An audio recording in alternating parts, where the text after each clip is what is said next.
It's March 9th, 2021, and this is Sketchworks NewsBrake. The news stops here. I'm Brian Troxell. Over the weekend, the Senate passed President Biden's $1.9 trillion COVID relief bill. Aren't you relieved? The bill stipulates that $1,400 will soon be given to 85% of Americans. The 15% of Americans who will not receive a stimulus payment are the ones who voted for Trump. They say our votes are anonymous, but we know they know. As the sexual harassment claims against America's worst governor mount, nearly 50 New York State lawmakers have called for Andrew Cuomo to resign.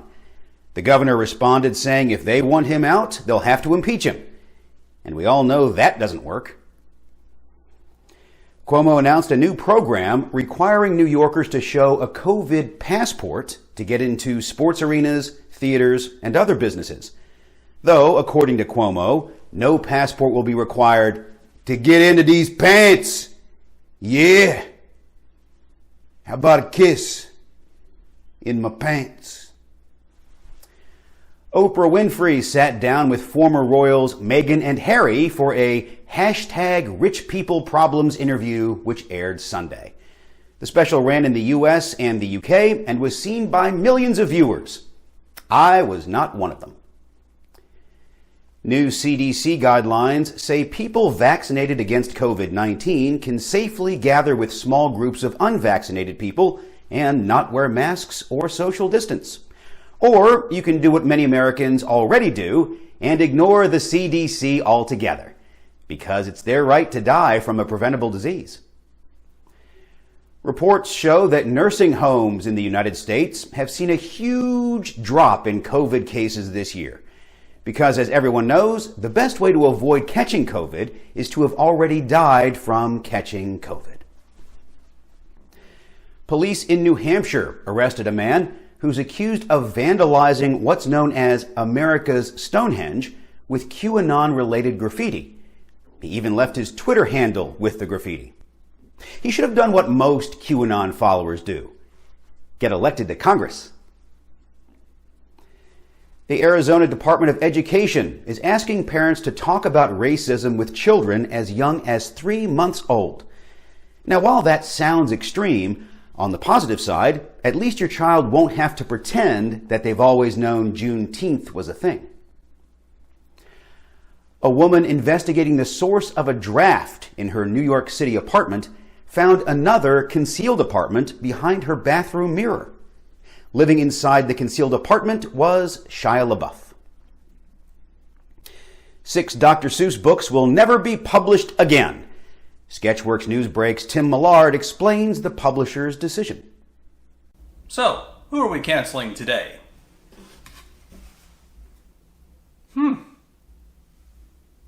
A beloved children's author.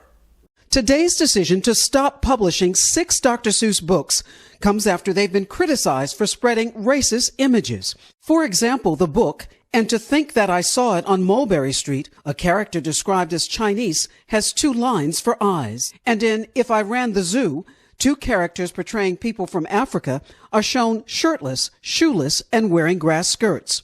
In a statement, Dr. Seuss Enterprises said, working with a panel of experts and educators, the decision was made last year because these books portray people in ways that are hurtful and wrong. I'll say, these are the images in question that Dr. Seuss Enterprises admits are hurtful and wrong. Oh, Fox News has something to say? Well, you might call this one self-cancel culture. Dr. Seuss Enterprises announced today that it has decided not to publish 6 of the beloved author's books anymore. But the cancel culture is canceling Dr. Seuss, at least for now. The right wing swoops in like a vulture. Look over here, it's cancel culture.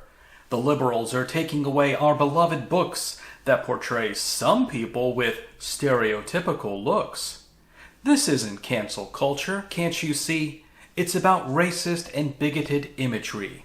Yes, it's a problem, and yes, it matters. It's why Dr. Seuss Enterprises put those books out to pasture. But fear not, his other books exist. Finding one isn't hard.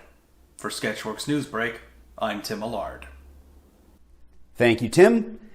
I'd have a rhyme here, but I couldn't think of anything that rhymes with Tim. It's a very exotic name. Sarah Silverman expressed regret and apologized to Paris Hilton for a joke Sarah Silverman, made about her, Paris Hilton, at the MTV Awards 14 years ago. Silverman also expressed regret and apologized for dating comedian Dave Attell in the late 90s. And MTV apologized for no longer running music videos. See? Everything's all better now. In order to promote inclusion, a new Harry Potter video game will let you select LGBTQ characters. Although in choosing that option, you'll now compete in the Bi-Wizard tournament for the Goblet of Fire Island. In uplifting news, a 7-year-old girl in Alabama opened a lemonade stand to pay for her own brain surgery. After hearing her inspirational story, the insurance company was so touched that they generously waived this month's late fee. Last Saturday, Mackenzie Scott, the ex-wife of Amazon founder and richest man in the world, Jeff Bezos, married a high school science teacher in Seattle, Washington, because she doesn't have to worry about money for the rest of her life. I would like to apologize in advance for these next two stories. Bear with me here.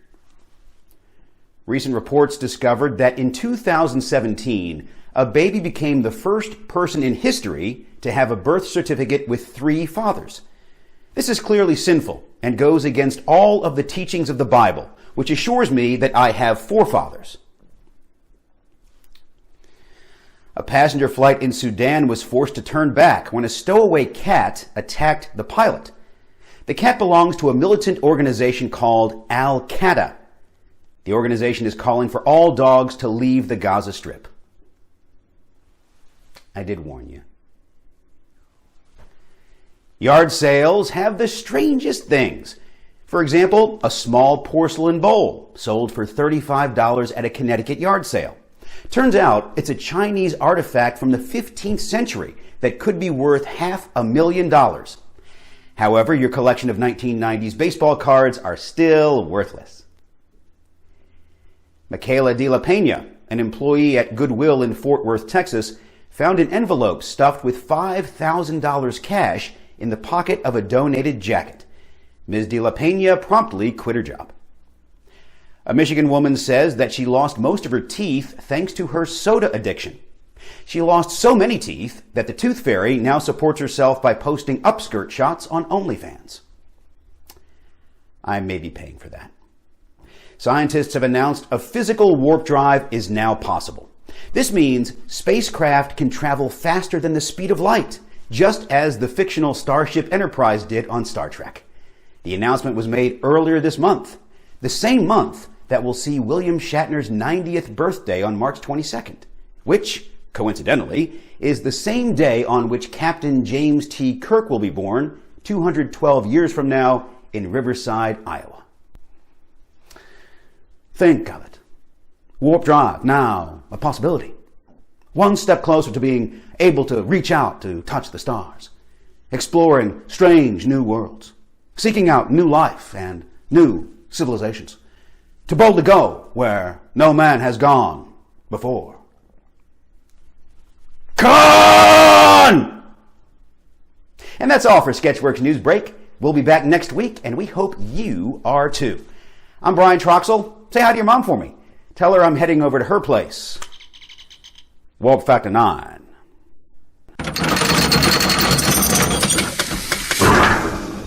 That's your cost too. $. Sketchworks.com. Right now, people should not be walking. There's no reason to be walking around with a mask. When you're in the middle of an outbreak, wearing a mask might make people feel a little bit better, and it might even block a droplet, but it's not providing the perfect protection that people think that it is.